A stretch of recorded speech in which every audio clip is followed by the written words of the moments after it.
এই শিৱসাগৰ আৰু ডিব্ৰু আৰু নাজিৰাত আপুনি এক্সপ্ৰেছ হাইৱেৰ কথা কৈছে, মেডিকেল কলেজৰ কথা কৈছে, ইঞ্জিনিয়াৰিং কলেজৰ কথা কৈছে, এই কথাখিনি আমি বাইকত এবাৰ বিচাৰিছোঁ।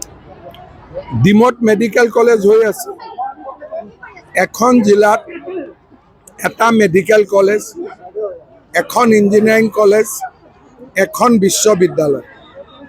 আমাৰ মেনিফেষ্টোত তাক এইবাৰ আমি প্ৰতিশ্ৰুতি দিছোঁ।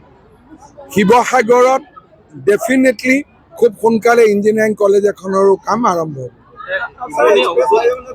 এক্সপ্ৰেছ হাইৱে হৈছে তাক কয় এক্সেছ কণ্ট্ৰল হাইৱে। ডিব্ৰুগড়ৰ পৰা ডাইৰেক্টলি গুৱাহাটীলৈকে কানেকশ্যন, আৰু সি বেকা বেকি নহ'ব, চিধা ৰাস্তাত হ'ব। এই নেশ্যনেল হাইৱেটো থাকিবই, যেনেকৈ শিলচৰত নৰ্মেল নেশ্যনেল হাইৱে আছেই। এতিয়া আমি এক্সপ্ৰেছ কৰিডৰ বনাইছোঁ মেঘালয় পাহাৰৰ মাজেদি।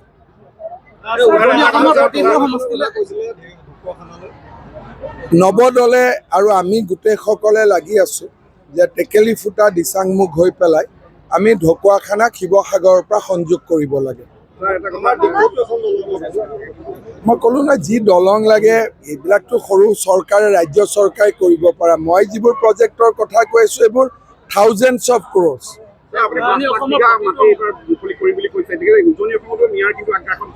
চাওক, সেইটো বহুত চিন্তনীয় বিষয়, কাৰণ নামনিত এতিয়া মানুহ সচেতন।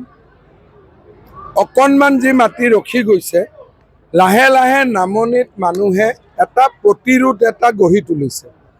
বিক্ৰী কৰা কমাই দিছে, মাটি দিয়া বান্ধ কৰিছে, আৰু বহুতে চাকৰি বাকৰি পাই আগতে বিক্ৰী কৰা মাটি তেওঁলোকে আকৌ ঘূৰাই কিনি লৈছে।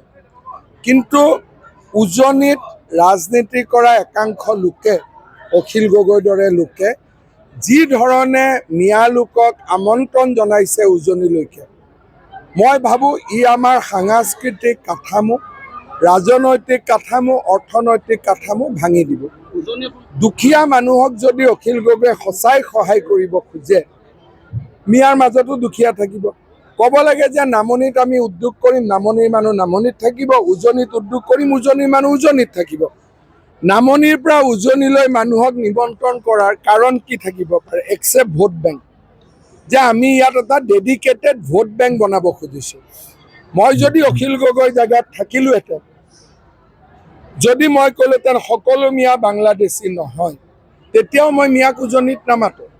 মই কি কৰিম, মই ক'ম যে নামনিত আমি উদ্যোগ কৰিম, আপোনালোক উজনিত যাব নালাগে, নামনিত থাকক, আৰু উজনিত উদ্যোগ কৰিম, উজনিৰ ডেকা ল'ৰাই কাম কৰক। কিন্তু অখিল গগৈয়ে কি কৈ আছে যে দাড়ি চুলি টুপি পিন্ধা মানুহক আমি ইয়াত লৈ আহিম।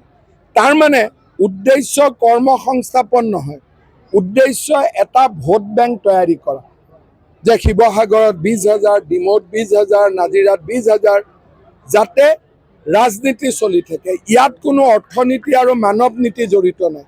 এইটো এটা পিয়'ৰ পলিটিকেল উদ্দেশ্য, যিটো আগতে ফখৰুদ্দিন আলি আহমদসকলে তেওঁলোকে যিটো কাম কৰিছিল, সেই কামটো এতিয়া অখিল গগৈয়ে উজনিত কৰিব খোজে। চাওক, উজনি বুলি ক'লে আপোনালোকে কি বুজে প্ৰথম এইটো চাব লাগিব। ডিব্ৰুগড়, তিনিচুকীয়া, গোলাঘাটতো আমাৰ কোনো প্ৰত্যাহ্বানেই নাই। আমিতো গোটেইকেইখন চিট আগতেও পাওঁ, এতিয়াও পাওঁ। সমস্যা আছে আমাৰ অলপ যোৰহাট লোকসভাত। যোৰহাট লোকসভাত প্ৰত্যেকবাৰে আমাৰ 50-50 হয়। আমি 4খন পাওঁ, কেতিয়াবা কংগ্ৰেছে 6 পায়, কেতিয়াবা আমি 5 পাওঁ, কংগ্ৰেছে 5 পায়। গতিকে সেই 4-5খন চিটতে যি উজনি বুলি ক'লে কাক বুজাই, প্ৰথম এইটো কথা আপোনালোকে বুজিব লাগিব। কেতিয়াবা মোকো মানে উজনিত কি হ'ব, কুৱেশ্যনটো উজনিত হ'ব নালাগে, কুৱেশ্যনটো হ'ব লাগে যোৰহাট লোকসভাত কি হ'ব। তাৰেতো বাকীবিলাকতো এইবিলাক বিজেপিয়েতো যুগ যুগৰ পৰা বাকী উজনিৰ চিট পায়ে আহি আছে। ডিব্ৰুগড়, তিনিচুকীয়াক লৈ সমস্যা কেতিয়া হৈছে, গোলাঘাটক লৈ সমস্যা কেতিয়া হৈছে, লখিমপুৰ, ধেমাজিক লৈ সমস্যা কেতিয়া হৈছে, প্ৰশ্নটো কৰিব লাগে। যিকোনো খবৰৰ বাবে যোগাযোগ কৰক আমাৰ এই নম্বৰত 9181 307 2221।